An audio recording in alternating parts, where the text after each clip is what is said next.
Hello my dear student, कैसे आप सब लोग। स्वागत है आपका अपने चैनल संतोष दांगी इंग्लिश पर।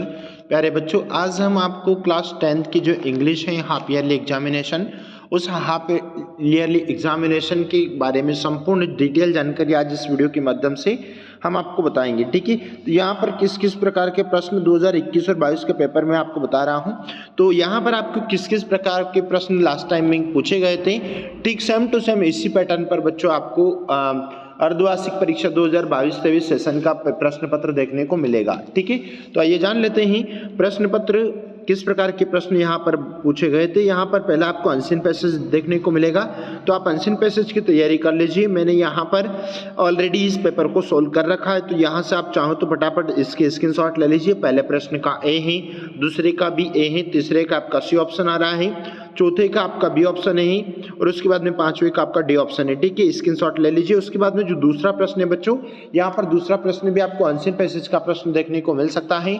ठीक है, तो यहाँ पर अनसीन पैसेज के प्रश्न को किस प्रकार से सोल्व करना है आप इसमें देख सकते हैं। आगे बढ़ते हैं, फिर आगे जैसे आप बढ़ेंगे बच्चों, तो सेक्शन बी में आपको यहाँ पर फिर एक नोट्स और टाइटल का प्रश्न मिलेगा। तो बच्चों, हमने इसका एक स्पेशली वीडियो बना रखा है कि आपको टाइटल किस प्रकार से निकालना है और पॉइंट में आपको नोट्स देना है। ओके, उसके बाद में थोड़ा और आगे बढ़ेंगे, तो यहाँ पर आपको कोरोना से रिलेटेड यहाँ पर पूछा गया था, application right fee concession as your father has lost of the job during corona.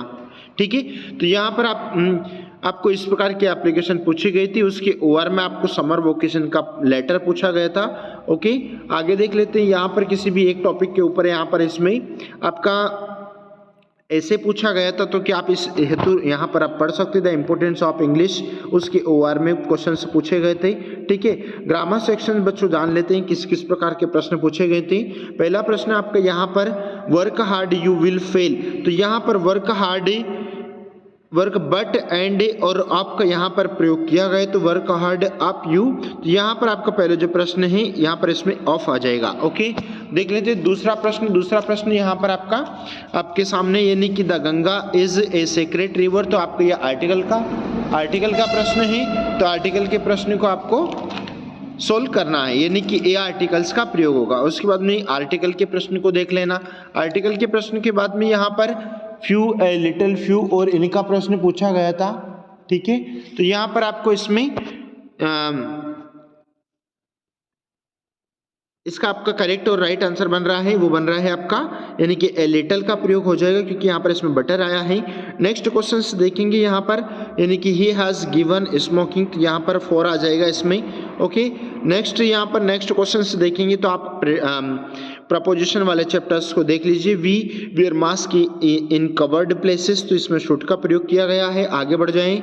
Next, he always others help, तो यहाँ पर इसमें ऑलवेज आया है, इसका मतलब यहाँ पर हेल्प्स और सब्जेक्ट आपका ही, इसलिए हेल्प्स का प्रयोग होगा।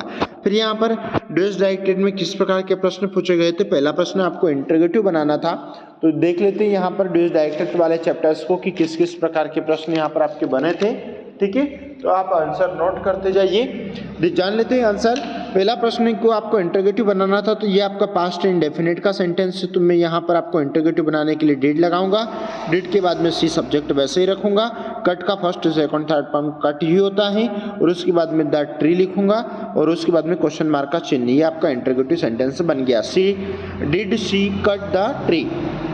Next question, he teach English, तो इसको पैसिव में चेंज करना है। सबसे पहले ऑब्जेक्ट उठाएंगे, इंग्लिश आपका ऑब्जेक्ट है, और उसके बाद में प्रेजेंट इंडेफिनिट का सेंटेंस है, इसलिए इंग्लिश के बाद में इज लगाएंगे, और यहाँ पर इसकी थर्ड फॉर्म टाट आपकी थर्ड फॉर्म हो जाएगी, और थर्ड फॉर्म के बाद में यहाँ पर आपको बाय प्रपोजिशन का प्रयोग हो जाएगा, और ही से आपका हिम में चेंज हो जाएगा। ये आपका पैसिव सेंटेंस हो गया।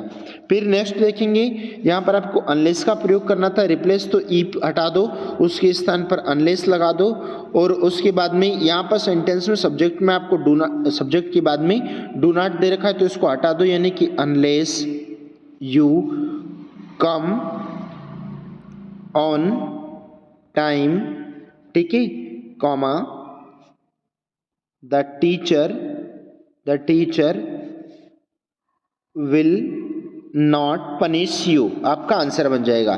फिर उसके बाद में अगला प्रश्न देखेंगे यहाँ पर नंबर 4, यानी कि यूज ऑफ सो दैट का प्रयोग करना है, तो टू हटा दो, टू के स्थान पर फर्स्ट वाले टू के स्थान पर सो लगाओ, सेकंड वाले टू के स्थान पर दैट लगाओ और दैट के बाद में आपको subject plus can not could not जोड़ना है। तो यहाँ पर दैट के बाद में आपका ही सब्जेक्ट लगाएंगे, यहाँ से आप ही उठाएंगे, आपने ही लगाया और उसके बाद में आप सेंटेंस में कैन नॉट लगाएंगे क्योंकि इज आया है, इज एम आर के साथ में कैन नॉट लगाएं और उसके बाद में पे हिज फीस आपका उत्तर बन जाएगा। देख लेते हैं अगला प्रश्न नंबर 5। ही टीच मी साइंस, तो पास्ट इंडेफिनिट में चेंज करना है ही, और टीच का थर्ड फॉर्म टाट हो जाएगा TAUGST और मी वैसा का वैसा ही रहेगा, साइंस फुल स्टॉप। उसके बाद में एक्टिव में चेंज करना है तो अंकित आपका ऑब्जेक्ट है, ठीक है, अंकित हो गया। सबसे पहले हमने ऑब्जेक्ट उठाया तो ऑब्जेक्ट आपका अंकित है, अंकित उठा लिया और उसके बाद में अंकित के साथ में इज का इज ही रहेगा और उसके बाद में हेल्प से हेल्पिंग हो जाएगा, फोर्थ फॉर्म हो जाएगी हेल्पिंग और ही से हिम हो जाएगा, ही से him.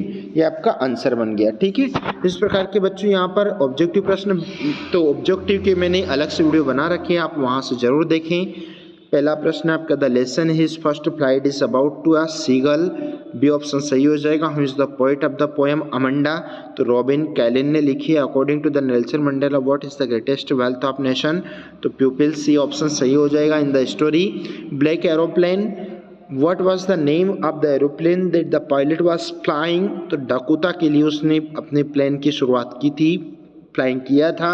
What did Anne Frank name her diary, तो कीटी का नाम उसकी डायरी में लिखा हुआ था। According to the poet of the poem Animals, which of the qualities have humans give up, तो यहाँ पर all of this आ जाएगा और यहाँ पर ये वाली पोएम्स पूछी गई थी।